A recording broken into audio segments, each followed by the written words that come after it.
Alors, on va corriger cette première activité sur les valeurs remarquables en commençant par tracer le schéma demandé.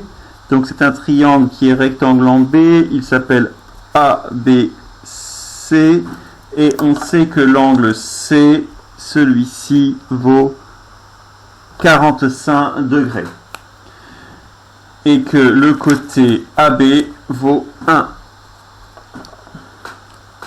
Alors, de par la somme des angles dans un triangle, on a 90 ici, 45 là, on sait que la somme des angles fait 180 degrés, donc en fait on a aussi 45 degrés en face.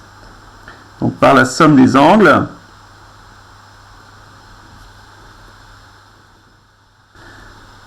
on a que l'angle BAC est égal à 180, moins 90, moins 45, ça fait 45 degrés, donc c'est le même que ACB.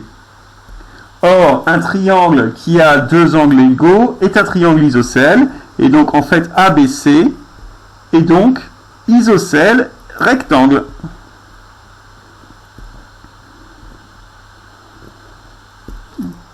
En B. Voilà. Isocèle rectangle, donc je vais le coder ici. Dans ce triangle, on peut donner alors la forme de la formule de la tangente. La tangente de l'angle ACB, c'est côté opposé. Alors opposé à l'angle C, c'est AB. Sur côté adjacent, BC. Mais comme les deux sont égaux, on vient de le prouver, et valent 1, on a la tangente de ACB qui vaut 1.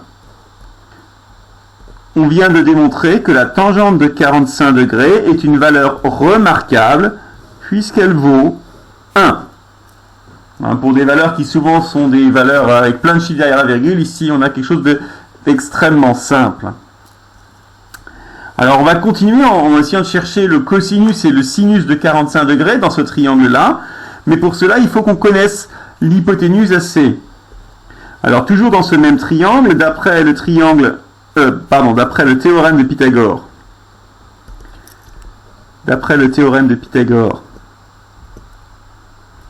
dans le triangle ABC, on a déjà dit plusieurs fois qu'il était rectangle en B, donc on ne va pas préciser que c'est en B. De toute façon, on le voit avec la forme de l'égalité de Pythagore, puisque c'est AC au carré qui est égal à AB au carré plus BC au carré. Mais chacun de ces côtés-là vaut 1, et comme le carré de 1 c'est 1, 1 plus 1 ça fait 2. Donc en fait, on a AC qui vaut la racine carrée de 2. Alors pour information, la racine carrée de 2 ça fait environ 1,41, mais c'est une valeur que vous apprendrez à connaître. Mais pour l'instant, on va garder racine carrée de 2 puisqu'on nous demande une valeur exacte. L'avantage, c'est qu'on a, maintenant, on peut parler du cosinus de l'angle ACB, qui est le côté adjacent sur l'hypoténuse, c'est-à-dire BC sur AC, mais BC vaut 1 et AC vaut racine carrée de 2, donc on a un résultat qui vaut 1 sur racine carrée de 2. Et on a aussi le sinus de l'angle ACB, qui est égal au côté opposé AB sur AC, ce qui fait aussi 1 sur racine carrée de 2. Ces deux valeurs-là sont égales. Le cosinus et le sinus sont égaux, ce qui est normal, puisqu'on sait que dans n'importe quel triangle rectangle, le cosinus d'un angle aigu est égal au sinus de l'angle l'autre angle aigu qui lui est complémentaire. Mais comme là, ici, les deux angles valent 45 degrés, les côtés adjacents et côtés opposés sont de même taille, c'est normal que le cosinus et le sinus soient égaux. Donc on pouvait le prévoir avant.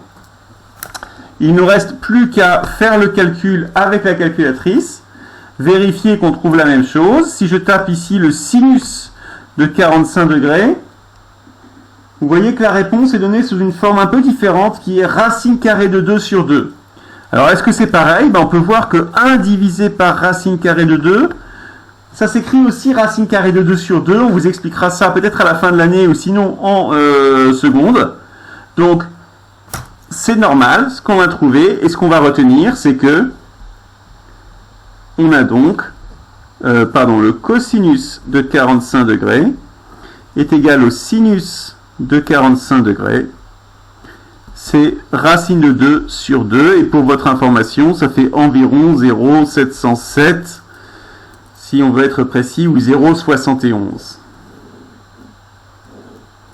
Voilà pour cette activité. On va finir ça, vous corriger dans votre cahier d'exercice évidemment, et on mettra les résultats dans le cahier de cours.